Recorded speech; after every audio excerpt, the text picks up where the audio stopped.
I hope you can all hear me.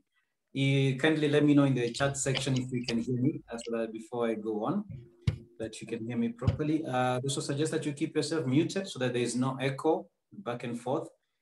So if you can hear me, let me know by the chat. You can type in yes, very clear. All right. Okay. Clear, we can hear you. Great. Thank you so much. Thank you so much for that. So that's helpful.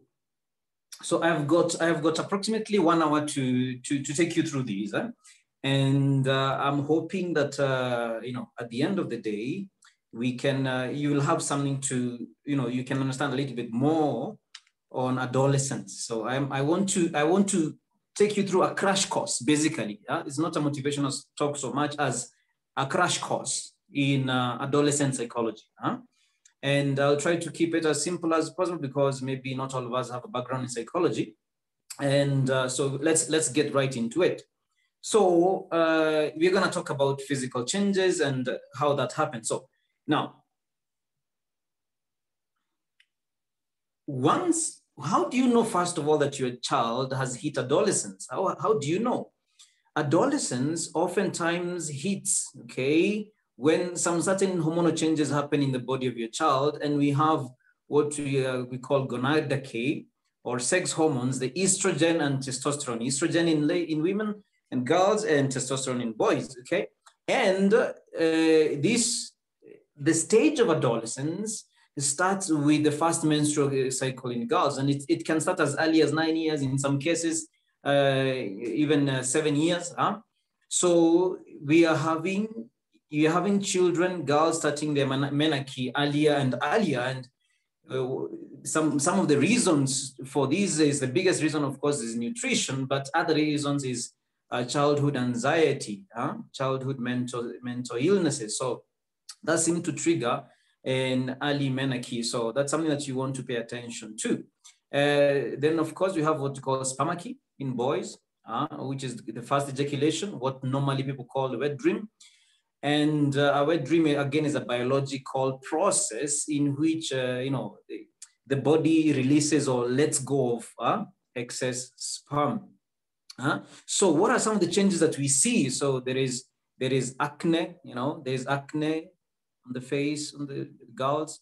Armpit hair grows, breasts develop, the uterus grows bigger, menarche, so menstrual begins, pubic hair grows, not public, and body shape rounds, of course, because of possible future pregnancy.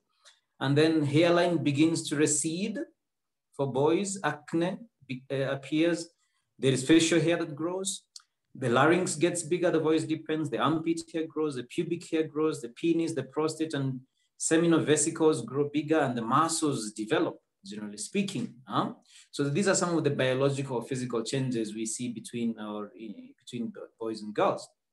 Now, so the physical growth, the growth spurt. Now, the growth spurt for girls, starts around the age of 8 to 13, whereas the boy sometimes is delayed. So you can find that your younger girl, your daughter who is 8 to 13 years has grown bigger and taller and faster than your son of the same age. And then suddenly at between 10 and 16, the boy shoots, really grows taller and, very, very fast. So there is usually a growth spurt. Now, what happens to early developers? So maybe what happens here, what you mean by early developers is you have, let's say on the side of girls, they start to have breasts that are visible at a very young age. They have a bigger body, generally speaking, than the girls of their age. And what has happened is research shows that this increases unwanted attention, and they get teased. And there are chances, therefore, because of that, of a higher risk to early developers experiencing depression and having eating disorders and engaging in early sexual activity and the dangers of substance abuse. Okay, so I'm not saying that an early developers will have this, but you're saying on average, early developers have a higher risk towards this, they might get teased, they might get unwanted attention. So there's a higher risk for that happening among early developers. And when it comes to boys, on the other hand, there are risks and there are benefits. So usually they are athletic, they are taller, and that might mean more, they might exhibit higher levels of confidence.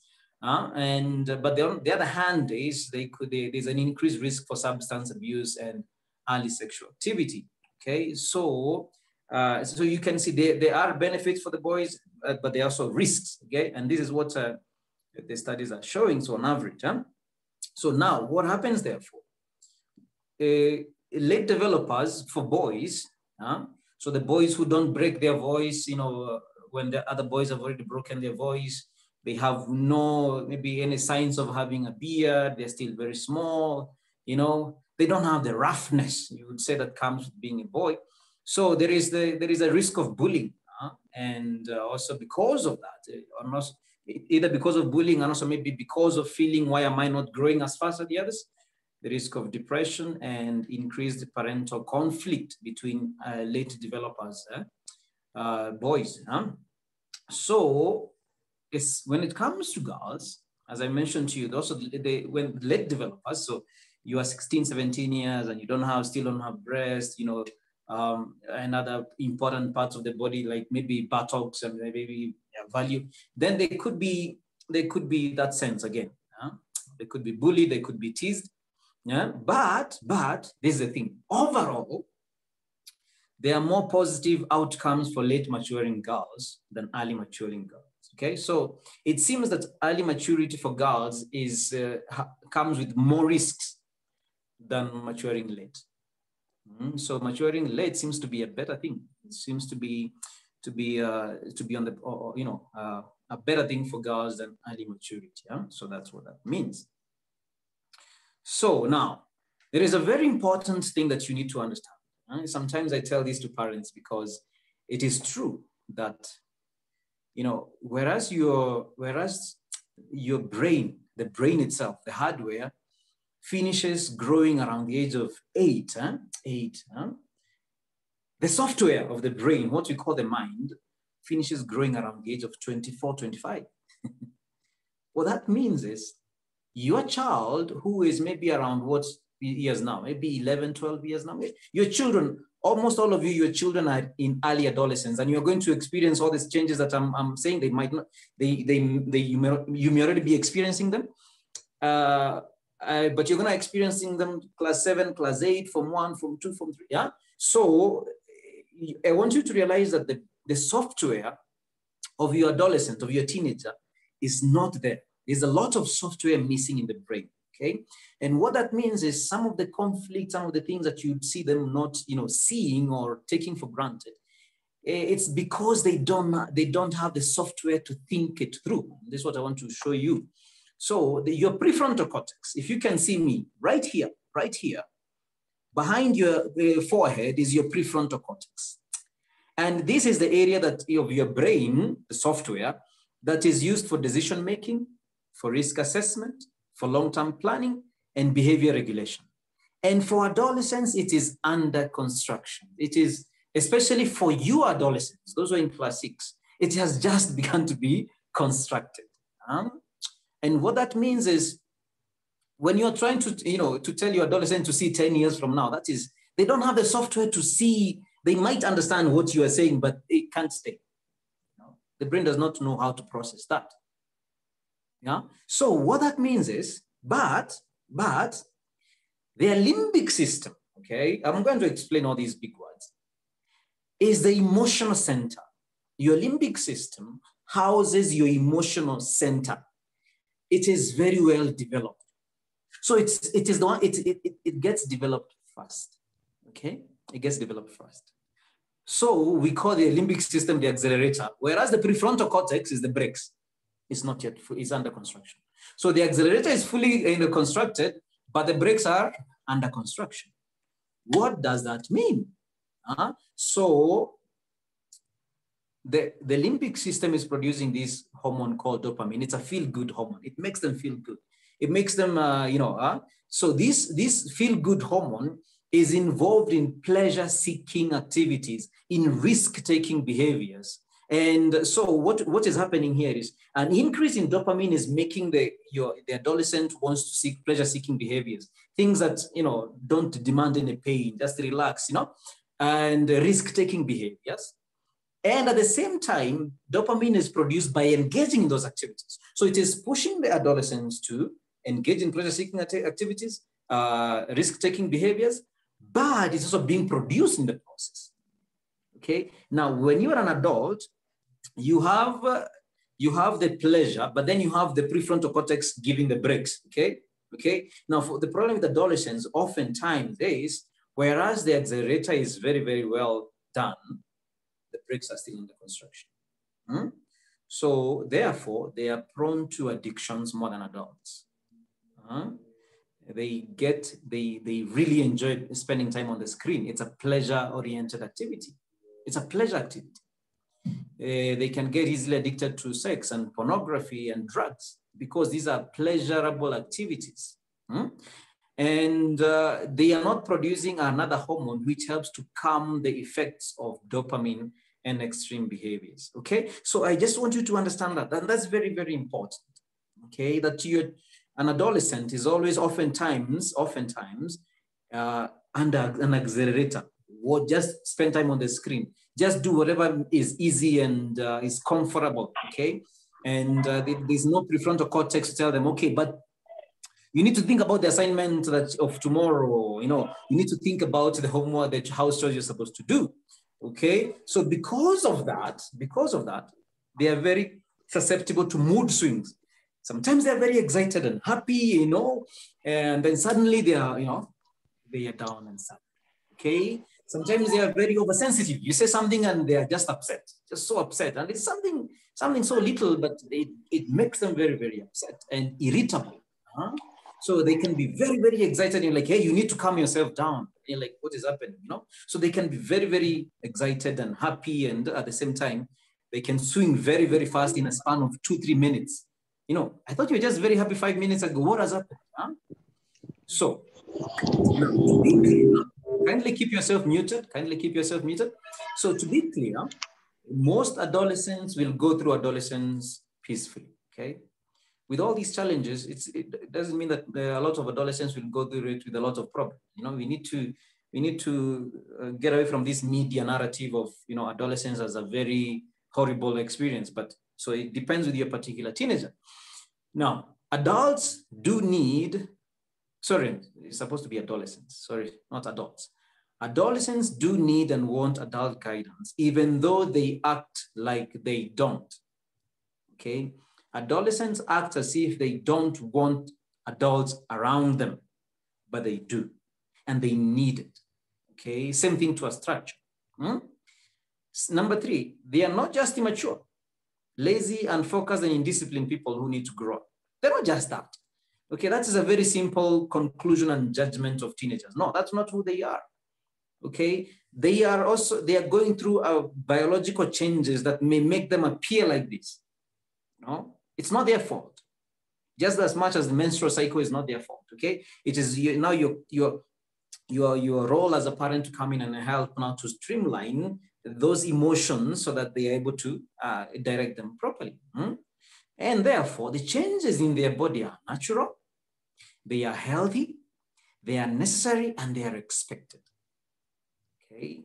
That your teenager now constantly maybe as they start growing up, you'll observe this. They want their space, they don't want to be seen with you in public. Okay, all those changes are there and they are expected and they are necessary. So when your adolescent now does not want to be seen with you in public, it's a necessary step for the child to learn to own her space.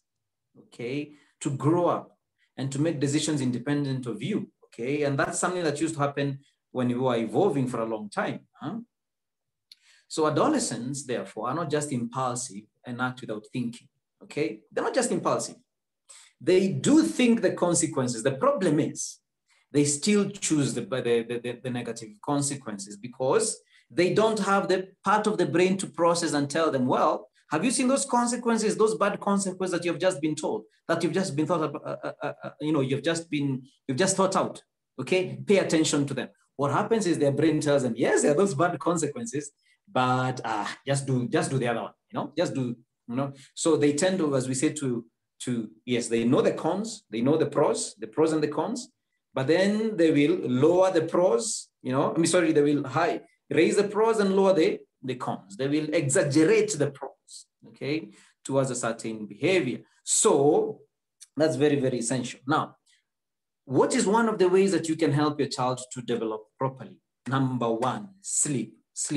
I get scared as a psychologist because of how much sleep our teenagers are denied, and then we act shocked when they burn down schools, okay? We act shocked. Huh? So now there's something that you need to understand. For teenagers, the sleep hormone, so our sleep hormone, the one that makes us sleep, is called melatonin. Huh? Melatonin is the one you produce. If you don't produce melatonin, you won't sleep. But the problem is you need sleep even at a higher rate than you need food. Okay, you can survive more days without food than you can survive without sleep. So melatonin levels increase later in the night, making night owls versus early risers. What does that mean?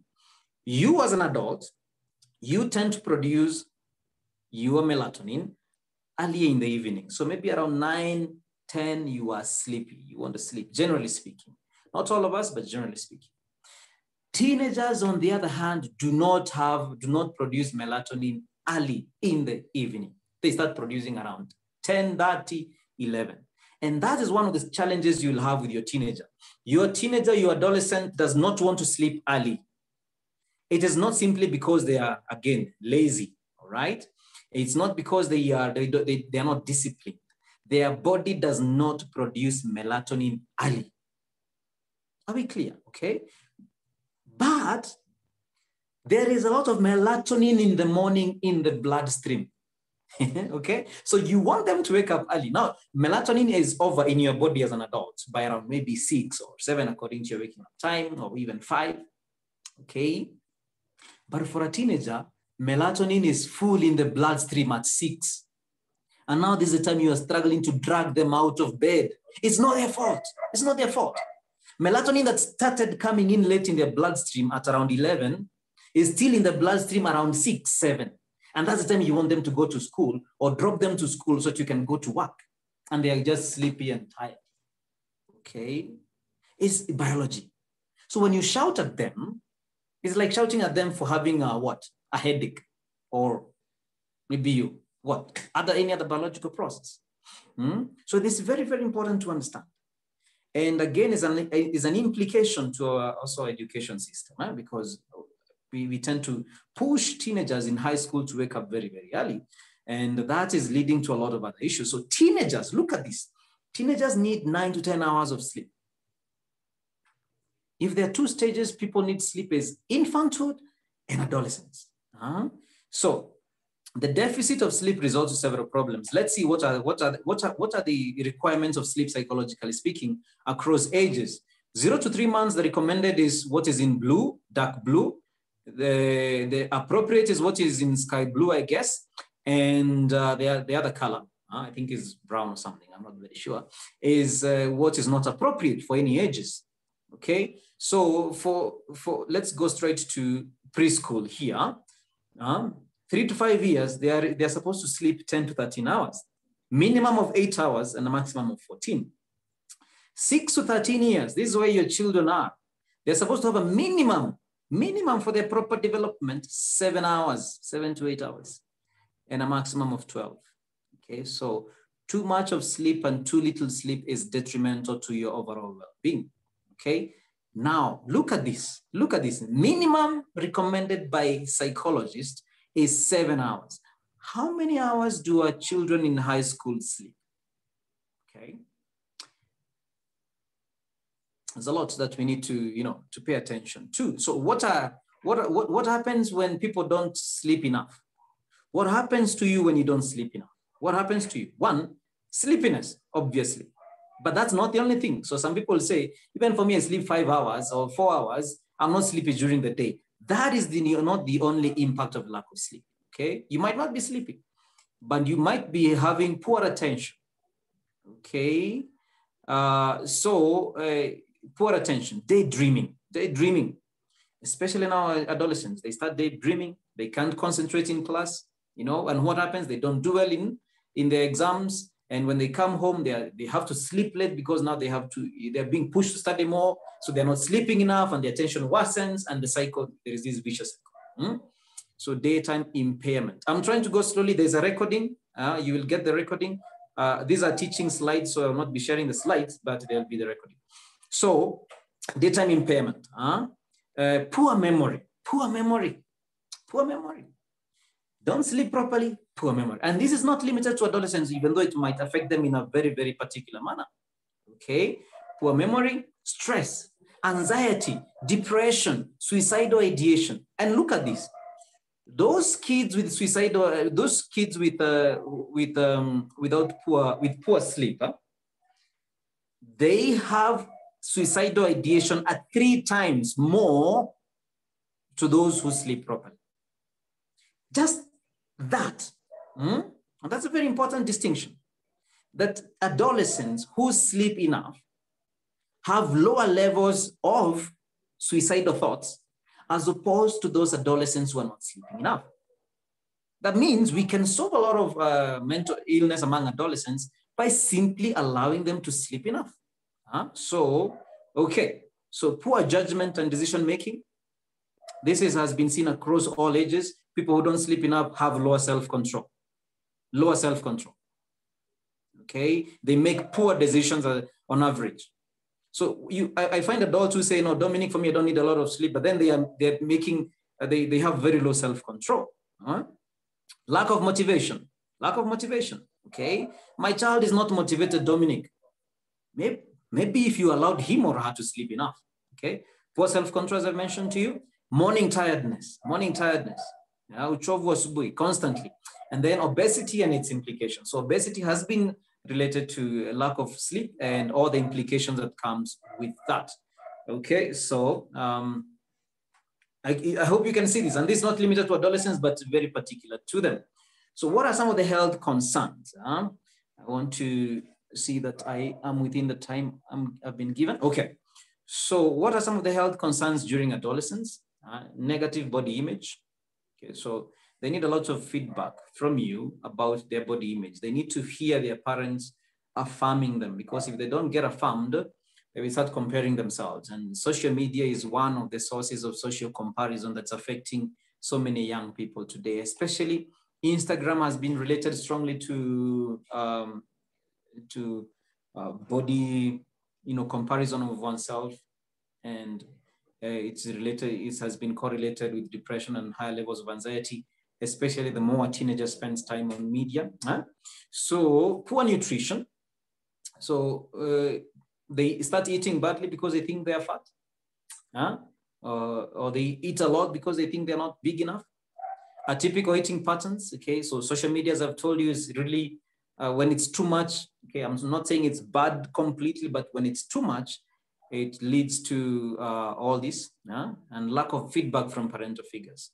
So is your son or daughter hearing affirmation from the most important people in his or her life? Because if he or she does not, somebody else will, and maybe that other person does not have their best interests.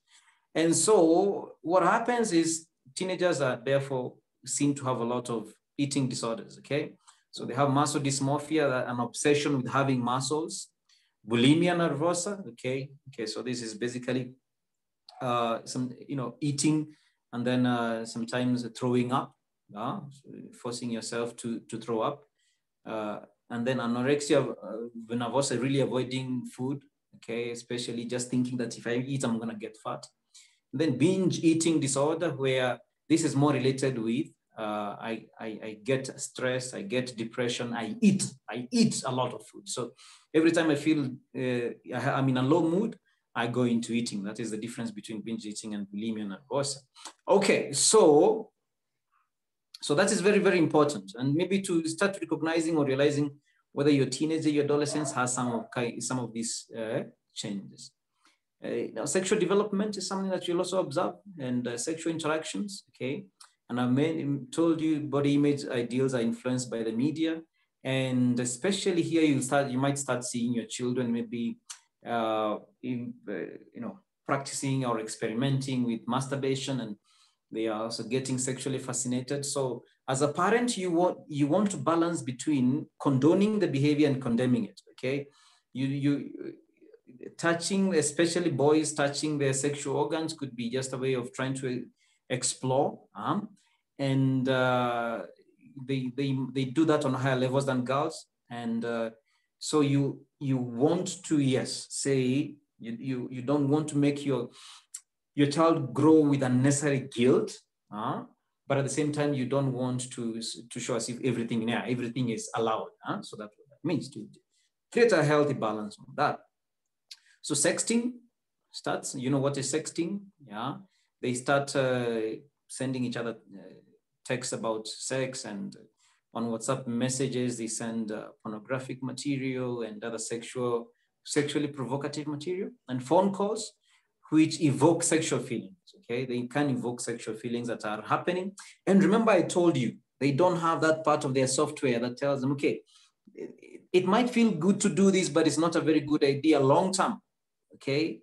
Then when you as a parent, kwani unafikiri maisha yako wewe? Adolescents don't have that long-term kind of thinking. So sexually STIs, risk for sexually active teens, especially those who are early developers, as we mentioned earlier. Okay, now let me see if you are with me.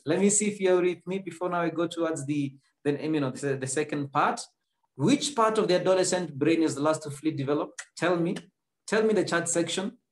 Which part of the adolescent brain is last to fully develop? There are 4 here. Which one of it? Is it hippocampus? Is it dopamine? Is it limbic system? Is it the prefrontal? Which one? Which part of the adolescent brain did I say is the last to fully develop? Let me see if you've been following me. Okay, you can see 1, 1, 1. Yes. All right. Okay. Great. Yes. So the prefrontal cortex is the last to develop among adolescents. Okay. It is used for judgment, for long-term planning, for self-control, for consequences of actions, and it's a software that is largely missing among adolescents. Okay, it's a software that's largely missing. Okay, tuendelee. So I just want to now touch quickly on cognitive development. And so here, I just want to say there is something that certain psychology says teenagers suffer from what you call egocentrism in 3 ways. 1, adolescents tend to constantly think. Thank you for participating, by the way, in those responses. I can see a lot of you are following and got it right. Okay, as I mentioned to you, the recording will be availed to you after. So number 1, they have an imaginary audience. Adolescents tend to think some people are watching them constantly. Okay. And so they are very self-conscious. They're very, very self-conscious. You try call your adolescent by their pet name. Maybe you're in the supermarket or in a public place, and you tell your adolescents, hey, daddy, yeah, something like that, their pet name. And you will see them frown, because they think everybody is watching and everybody will be now laughing at them. Okay, and now because of that, you find that they are less confident in answering questions as they were when they were in class 4 and 3, especially when they're among their friends. Okay, they'll be less confident because they'll be, oh, my friends might laugh at me. I might say something stupid. So they're, because of that. How do I look? How am I smelling? Imaginary audience. Number 2, personal fable. Okay, sorry, it was supposed to be unique. So they tend to think that their experiences are so particular to them. You know, mom will not understand that. I'm dating somebody, you know, or I got heartbroken, you know. My feelings are so unique. Why don't you share with your mom or your dad or somebody? And they will not understand, you know. Why? Because they tend to think the experience they're going through, nobody in human history has ever gone through, and nobody will understand. Okay, so, and that's some of the challenges we have with adolescents, because they can keep their problems inside. And number 3, which is now very, very, is related to what I've been explaining to you, they have what you call invincibility fable. Okay, they don't see the consequences of the things that happen to other people that can happen to them. They understand that people die, but not them. Okay, you know that if you do that, you can die. Yes, people die, but not me. There is a sense of those consequences that apply to other normal people, they don't apply to them. I can have sex and not get pregnant. I can have sex and not get STIs. No, like other regular people, So they can engage in risky behaviors because of this, because they tend to think the consequences that are happening, that usually happen, don't apply to them. Okay, they don't apply to them. So in relation to what I have mentioned, they tend to weigh rewards and consequences of actions. Okay. So when they're making a decision, they weigh the rewards and consequences of an action, but they still do what is risky. What gives them gangster points? Where do I get gangster points? What is seen as, my friends, as more risky? Because they are really, they have this imaginary audience and they want to impress their colleagues. And that is why most injuries, interestingly, across the lifespan, across populations, in normal times, most injuries and fatalities occur during adolescence. Right? And that's very, very fascinating. And sometimes we don't think about it. Most fatalities and injuries occur during adolescence. We lose a lot of adolescents. So they might start to doubt traditional moral norms. So here is where you find your adolescent, if not already started, they are less committed to religious observance. Okay. They are questioning why they need to go to church, to go for mass and all that. They are questioning more what the church teaches or what the Bible says, or, they are questioning some of the norms. Okay. And that's why you find that adolescents and also young college students tend to be very liberal in moral matters. Homosexuality, what is wrong with homosexual activity? What is wrong with it? And those things, what is wrong with it? So they tend to be more liberal as opposed to their parents, who tend to be more conservative on average. Okay. And because of their age, they are easily bored. They can easily bored. They easily move from being very excited to very, very bored in a span of 2-3 minutes. So they're easily bored. But because of the emotion, they can be the life of the family. Because they're easily excitable, they can be the life of the family if that can happen. They can be the joy in the family. They can make a lot of jokes around house and make you feel, when longing to come home, or, because of their energy and their joy. So moral reasoning, listening to the devil or the angel, what shall you do? So you start seeing adolescents now is having these, eye rolls when you say something, and they start pushing back because the independence is increasing. And you want to nurture that. You want to nurture that in a healthy manner. Yes, you want to assert your authority for sure. You want to do that. But on the other hand, you want to ensure that you don't assert your authority so much that your child learns simply to cower, to be a coward. Okay. So you want to nurture that independence and to realize that that's a necessary step towards your child becoming an adult. And one of the ways of becoming an adult is pushing back against your authority. Okay.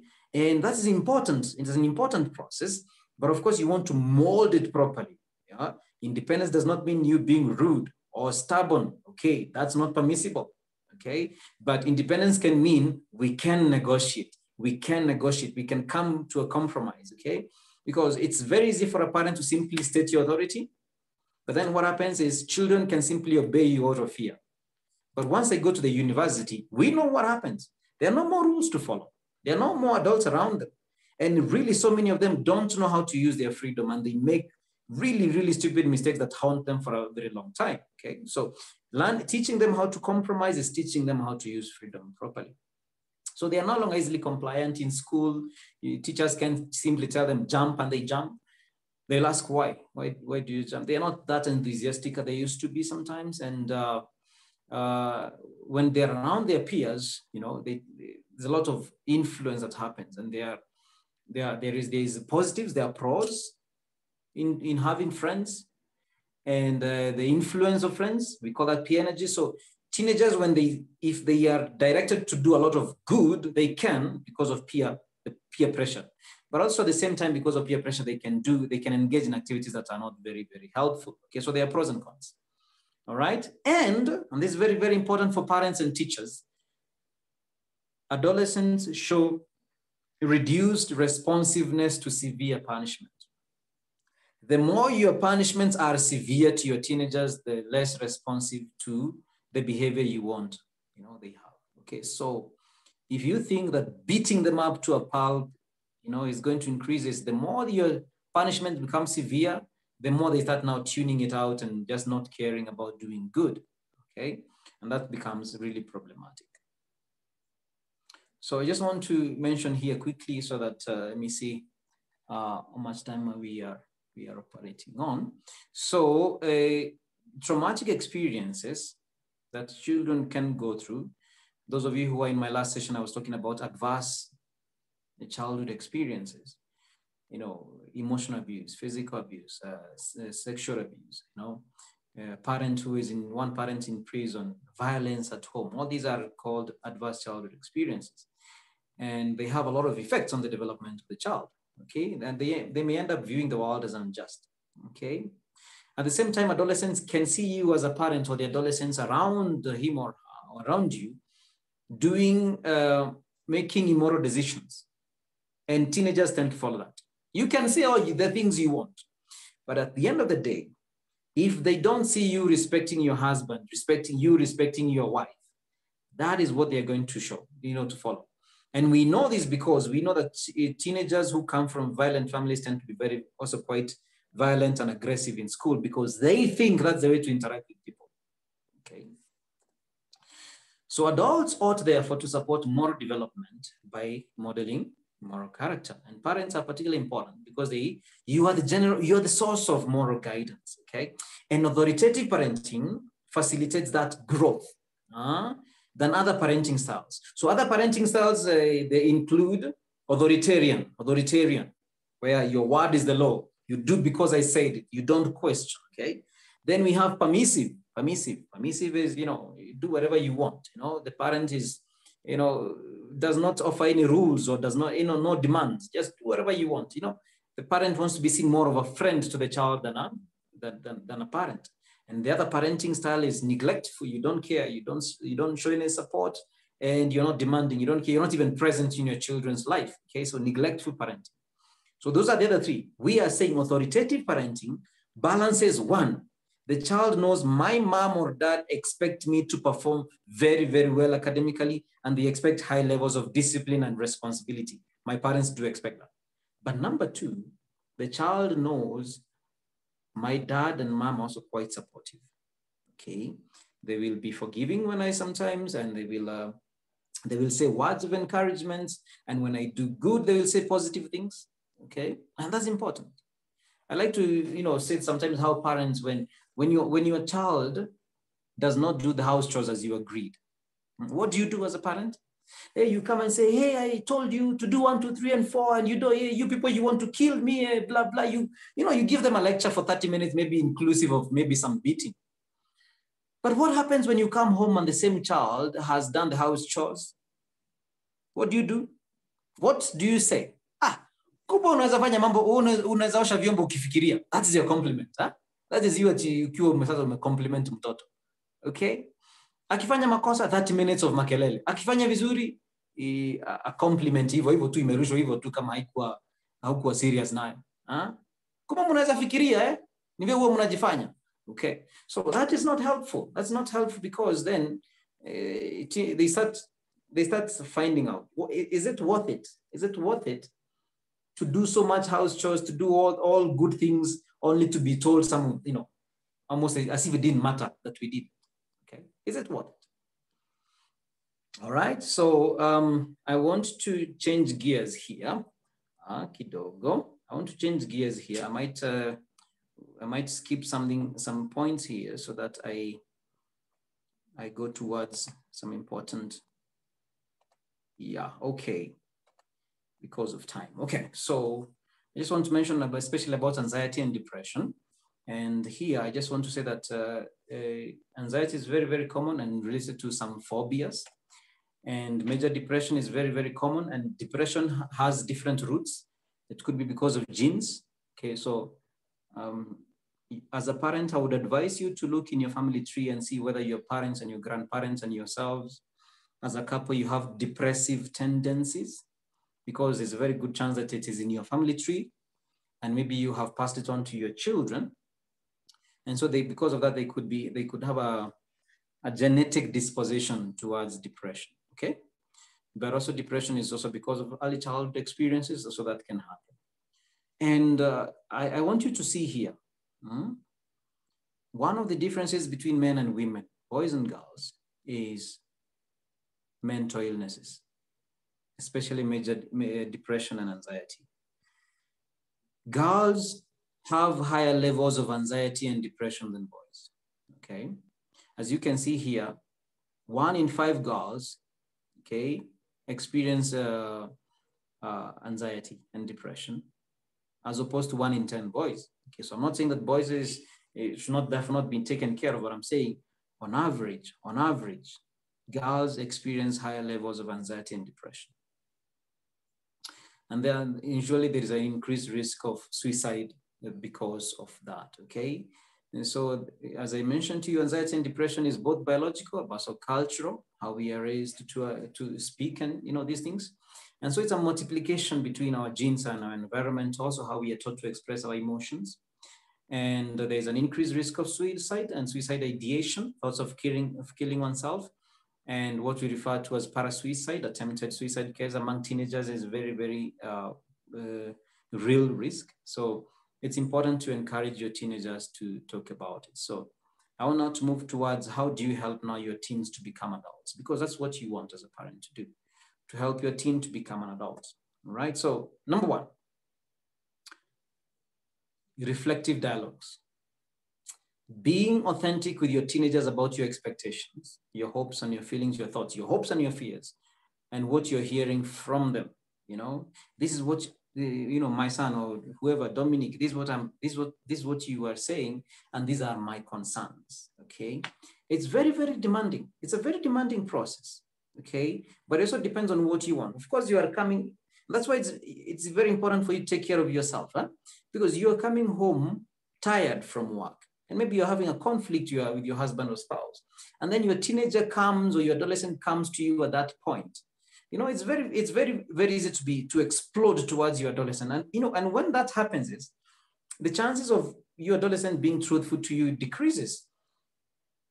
A good sign of your relationship between you and your adolescent is how much they lie to you. Because if they lie to you, or at least they're not willing to tell you the truth, then there's something wrong in the relationship, So, and the more you assert your authority, the more, yes, they will act the way you want them to act. But you want to ask yourself how you want this to be long-term, okay? You want your teenager not to simply do good because they fear punishment. You want them to choose good because it's a good thing to do, okay? But that requires more process. It requires conversations. It requires you explaining your expectations and then, having a conversation about that, And it's complicated because we come from an African parenting style where our parents never did that with us. So even maybe when I'm saying this, you might be experiencing an internal resistance and you're like, "Hey, Dominic, you're mambo yote, you're ni mambo ya wazungu," huh? But no, okay? So dialogue about the importance of friends and what to look for in friends. So you want to speak to them. So who are your friends? Why did you choose them? What made you choose them? Because you want to, help them to understand the values that to choose in friends and why to have those kind, okay? Helping teens continued. As I told you, teenagers want pleasurable, risky activities. So as a parent, you might want to provide those safe but a bit risky opportunities so that they can channel or their urge for taking risks in a constructive way. When we were young, we used to have swings, as boys, so we would play on the swings. And we would climb trees and all that. Of course, it'd be risky, definitely, but growing up in the village and engaging in some of these things and playing with bulls somehow helped us to not engage in maybe some other unhelpful activities, because we had safe activities to take away this kind of desire for risky behavior that's happening because of the biological changes. But when your child is growing on a second floor, a building, or an apartment, and there are not many other places to engage in risky activities, then that energy can be directed to pornography, to masturbation, to other things, that look risky, but online. So guide them to identify what they are good at and develop passion in it. So challenge them to occasionally write, what are your strengths? What are your talents? What are your weaknesses? Okay. And then let them explain to you, what do you think you can do with your strengths, and to make them into opportunities? What do you think you can, how do you think your weaknesses can be a threat for you in the future? Okay. So you want them to come up with that. So what are your talents? Do you think you can make a career out of your talents? Which is that? And you want to continue having this conversation, because their career will keep changing. It will keep changing. They will tell you, I want to be a DJ today, and you don't fight it. Okay, you say, okay, all right. And then you continue having a conversation, and maybe it will change over time. I want to be a doctor. Then maybe by the time they inform one, I want to be maybe a teacher. When I want to be a psychologist, maybe now I want to be. So, but having those conversations is very, very important. So they clarify. By the time they are Form 3, Form 4, they more or less know, what they want to do by the time they are transitioning to the university. I get worried when I see a Form 3 or Form 4 who has never had that conversation with their parents at all, Okay. Let them know that you love them for them, that your love for them is not limited to their performance. So there are many, somebody is saying they are losing me. I hope you can still hear me properly. I hope you can still hear me properly. You can tell me in the chat section if you can hear me properly, or it's because I think I'm trying as much as possible to, you can still hear me properly. Tell me so just type in yes if you can hear me in the chat, so that we know if it is my audio. You can hear me, great. So kindly check on your audio, because I can see generally people can hear me. All right, so great. So I go to give talks to organizations, yes, but also I really enjoy going to high school, especially because I get to speak to teenagers. My audio is bad, but that's scary. But I can see a majority of you are hearing me, so I will go on a limb here and say that maybe the audio is on your side. So kindly check on your side.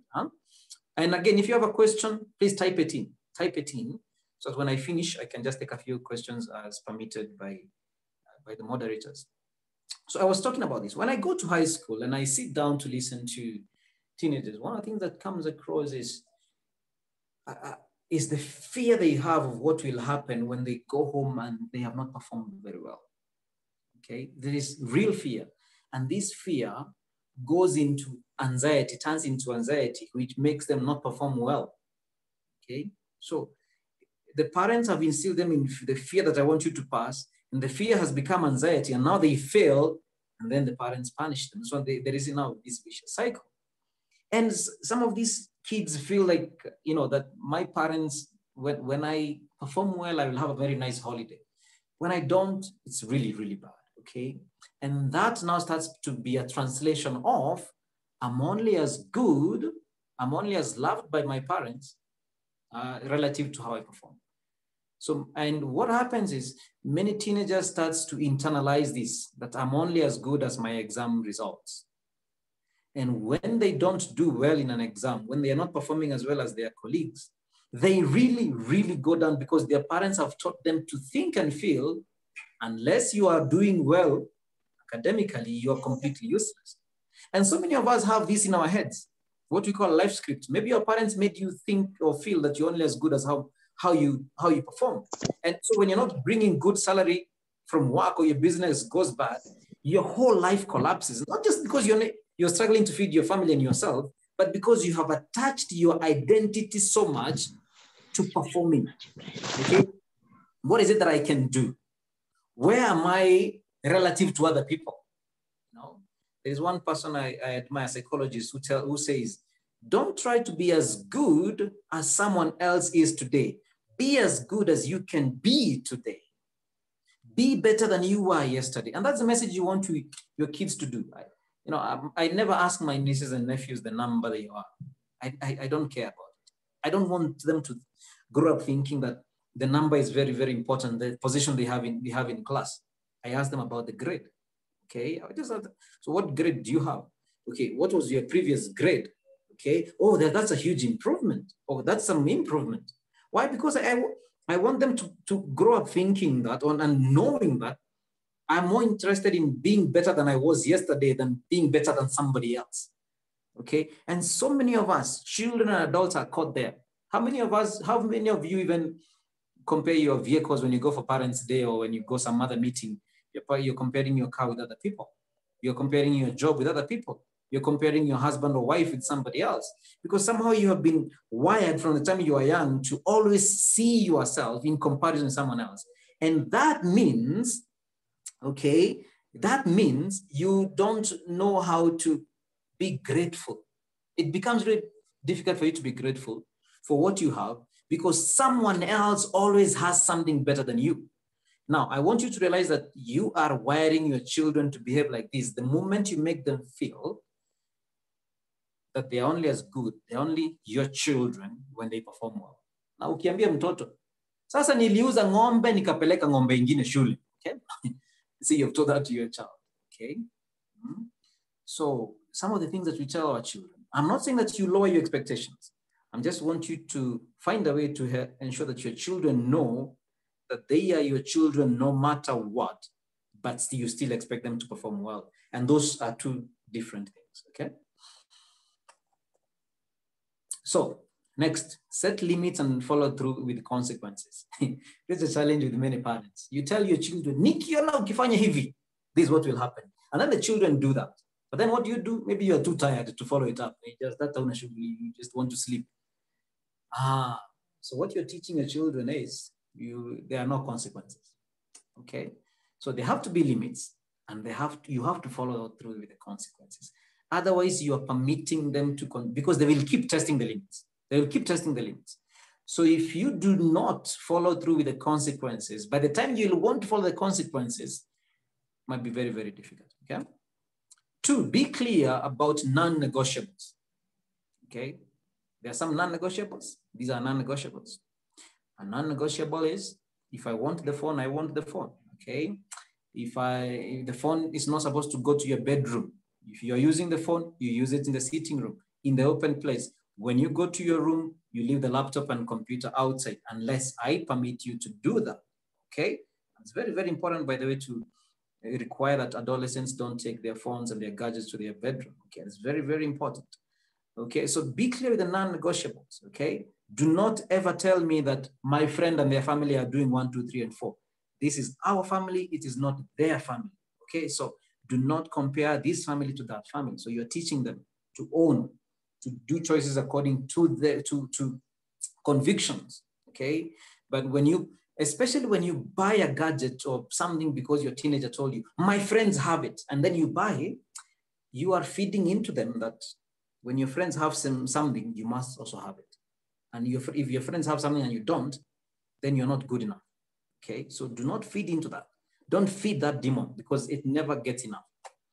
Okay? Then state facts and not just feeling. Okay? So explain, show why you are demanding this. Okay? I want you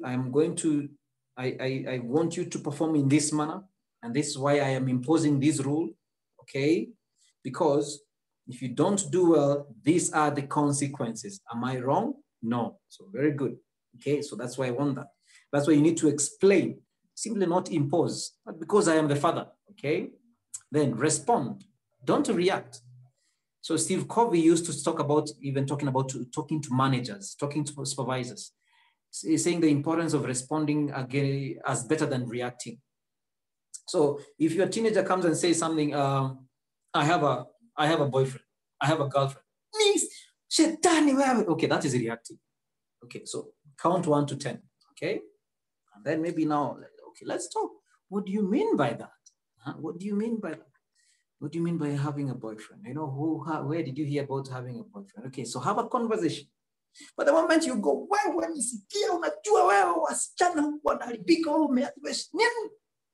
okay, now the thing is, you will never hear of a boyfriend. You'll never hear of a girlfriend. That does not mean he or she does not exist. So let them make mistakes. That's why the family is there. The family is there to make mistakes and learn. It's a controlled environment. It's a controlled environment. Yeah? Because tunasema vile asiyefunzwa na mamake hufunzwa na ulimwengu. So the family is a controlled environment where the teenager can make mistakes, knowing that somebody else will guide them. Okay. So if they make mistakes and they go to the wrong friend that they can tell you, then you have a chance to correct it. So nourish their passion, their autonomy, and their need to make mistakes, because you need to make mistakes, even as an adult. If you're an entrepreneur, if you're a business person, how many mistakes have you made? Before you got your profit, before you got it right. And if you're too scared of making mistakes, you'll never learn. Okay. Now, you as an adult with your full grown brain, how many times have you done things and you ask yourself, what was I thinking? What was I thinking? And you're an adult, 30 years, 40 years. So be more patient with your teenager, adolescent, who does not even have the capacity to think that much, okay, or that software. So they will make mistakes, and it's important they know they have your guidance when they are going through that, okay? I usually tell this to parents. If you don't negotiate with your children on vegetables and fruits, don't negotiate on exercise. It is so important. It is so important. One of the challenges with the work we have today is most of us spend a lot of work sitting. Now, I don't know if you realize this, the heart only pumps. The heart does not pull blood. See, it only pumps. What that means is the blood that is going below the waist down, for it to come back to the heart in order to be pumped to the lungs for oxygenation, it is going against gravity. It's going against gravity. So it's not the heart that's pulling it back. What is pulling it back? Muscles. It is the muscles that help you to keep your lower body oxygenated. Why? Because they are the ones that push the blood back to the heart in order for the heart to push it to the lungs and then back to the legs. Okay? And so it's very, very important to exercise. That's why you're told after a short while of sitting, stand up and move around because for blood circulation. That's why we're told to exercise. Okay? To avoid all those issues with the lower back. Huh? So, but especially your body, your brain needs exercise. All of us, and particularly teenagers. Now, your teenager might say, well, mom, I don't like playing. I don't know how to play. Well, find out why. Are they too scared of making friends? Are they getting bullied? Okay. And at the very least, they can walk. They can run. Okay. So exercise should not be negotiable. If I had time, I would show you the positives of exercise more. Nutrition, very, very key. They need to eat, especially broccoli. The broccoli looks like the brain for a good reason. It's very important for the brain. And also omega-3 oil, very, very fish, very, very important for brain development. Sleep should be non-negotiable. Okay, the brain takes 25% of all the energy that you produce. So they need it. Give them mindfulness tools, limit screen time. So if you want to read more on how to use especially media for children, young people, I don't have time to present that. You can go to American Association of Pediatricians, AAP.org, and you can read their media guidelines for children 2016, media guidelines 2016 for American Association of Pediatricians. And you will see what they say, and these are psychologists, they are people who are very well educated, and they offer guidelines generally for the country. And one of the things they will say is children below 2 years should not have any screen time, okay? But how many, I go sometimes to families and I see maybe the parent is busy for good reason, and maybe the child is distracted by the TV. So you place your 1-year-old in front of a TV, not good for their brain development at all. Okay. And then they say between the ages of 3 to 7, 8 years, it should be 1 hour a day. And then children should be in active activities. It's very, very important that they are touching and moving and all that. And then from the ages of 8 going forward, they say focus on content. focus on content, but also not too much time. Okay, so usually my recommendation is children should not have phones of their own. Like they should not say, this is my phone. And when you decide to buy them a phone, it should be attached to not to age. Don't attach it to age. Don't say when you're 16, I'll buy your phone. No, attach it to academic and moral discipline. Okay, attach it to those both, to those two, not just one, both.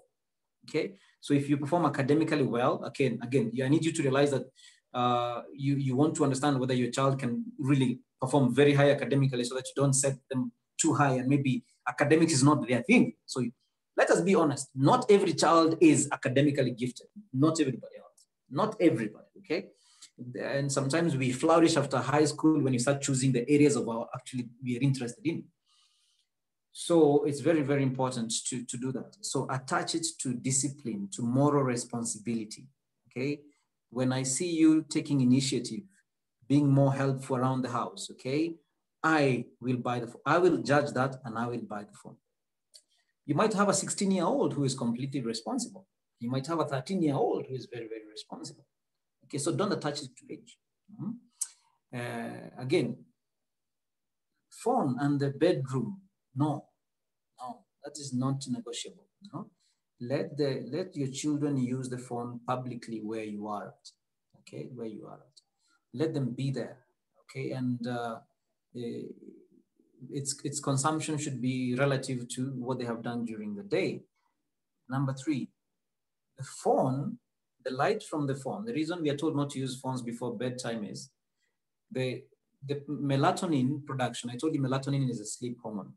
It is affected. The production of that light is affected to a large degree on you know, how close your teenager, your child is using toward as they sleep, even as an adult. Okay, so if you know you want your adolescent to sleep by 10, by 9:30 they should not be watching TV or in front of any kind of screen. And it's very difficult, but you have to explain to them and then demand it. So explain and then demand. Don't simply demand because we had a workshop, the psychologist said, okay, no, first of all, don't go implementing the rules immediately. You want to explain to them and then demand. And then you want to increase this, you know, cumulatively. So maybe if they sleep at 10, you want them to stop watching the screen tomorrow, maybe today at 9:50. Okay, and then a week later at 9:40, and then maybe a week later you get your target. So you want to have a goal, and then you slowly, cumulatively, you increase it. You tighten the noose, as we say, slowly. You don't want to, demand immediately. Yeah. So that is very, very important. Okay. So I can see even someone has also published pediatrics.publications.org, but I am more interested in the AAP. Also, it's very, very important. Okay. So monitor your own thoughts and emotions. Okay. So is my past experiences, fears, anxiety clouding my interpretation of teens' emotion and behavior? So sometimes I've seen these in fathers. Maybe they know who men are. They know who men are. So they are very, very careful with their daughters because they know who men are. They know who they were when they were young. So they're really scared of other boys and any other boy around their daughter. Okay. So they might overdo it to a point where they don't allow their daughter to express themselves properly. Or you might have mothers who have had bad experiences with men, maybe in their past. Okay. Or they have, maybe you grew up in an environment where your parents were not very, very available to you. So how are you compensating? Are you overdoing it with your children? I grew up without things. I'm giving everything to my child. Okay. So you want to, how is my past, my upbringing? How is it affecting the way I'm raising my children? Am I overdoing it or am I underdoing it? Am I becoming overprotective because of my own fears and not real fears for my child? Maybe they're not real fears, but I am so afraid because maybe I went through something horrible. I went through a heartbreak and I don't want my daughter to go through that. I don't want my son to go through that. So I'm overprotective, okay? Or maybe I'm a single parent and I am demanding too much emotional support from my children, okay? So helping teens, as I go towards the end now. So create moments of connection, spend non-interrogative time with them. I always tell parents, take your child out occasionally. It doesn't have to be expensive. It could be a walk. It could be to the kibanda. You know, unasema leo nachukua huyu tunaenda na yeye. Kama uko na watoto watatu, remember you have to find time to spend time with each of them as much as you can, even if it's 10, 15 minutes. Non-interrogative. That's not the time to ask them, how are your academics? And that. No. It's just time with my dad, time with my mom. That's it. Unamuuliza, what do you want to do? You just speak. Okay, do you want something that you want to share with me? You know, okay, let them teach you something. Okay, even if you know it, let them teach you. Okay, don't say, najua. Have you ever tried to tell someone a joke and then they're like, hata najua your story. Najua, I know that joke. You're trying to tell something, I have something that happened today. You know, I watched it already. I already watched it. You know, sometimes if your wife or husband comes to you and says, there's something that I have seen on TV, or there's a very nice clip I'm seeing here. It's very, very funny. You don't tell your wife or husband, I've already seen it. They were very excited to show you. Those are the moments where you pretend you have not seen it before and you make them feel good, for showing you that. Same thing to your child, okay? Allowing them to be candid without fear. Compliment and celebrate them more than you criticize and correct. So I want you to think of yourself as a parent. How many times do you criticize and correct? And how many times do you compliment and celebrate? If criticize and correct are here, and compliment and celebrate are here, then those consequences will show sooner or later. So don't dump them to school and disappear. Okay, wazazi chukueni. Wacha mimi niende kazi ya watoto ni gumu, hiyo stress ya kulea watoto. They're your children. And your parents are just like supplements. You know, when you hear vitamin supplements, means you need to take food with the vitamins. These are supplements. You don't take supplements as if it's the main food. So teachers supplement. They are not the main parents, okay? Still your work. So follow up with the teachers, okay? When your child is going through something difficult, maybe the teacher, follow with the teacher. But be patient with the teachers too, A teacher maybe has 20, 30 children in a class. It's possible that they may make a mistake with one of the children. So be patient with the process and help them to recover. Finally, as you can see in this photo, the parents are fighting. So it's important to model valuable relationship lessons. So let's say you and your husband, you and your wife are having a conflict. And then your children are able to see you dealing with that properly.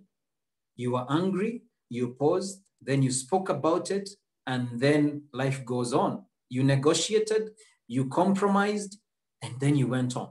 So there was a conflict. You never ran away from it. You never fought each other as if you don't, you don't care for each other, but you negotiated and you compromised, and then life went on. Okay, so you're valuing, so you're modeling. And so that when your daughter goes into a relationship, they will not simply accept things that they don't want to accept. They'll also learn to negotiate and to compromise, okay? So can they see that in you? And it's difficult, I know. Apology, can they see forgiveness and reconciliation? And funny enough, what I see even in young couples that we are guiding is like apologizing to your husband or wife is like it's like bringing the world to an end.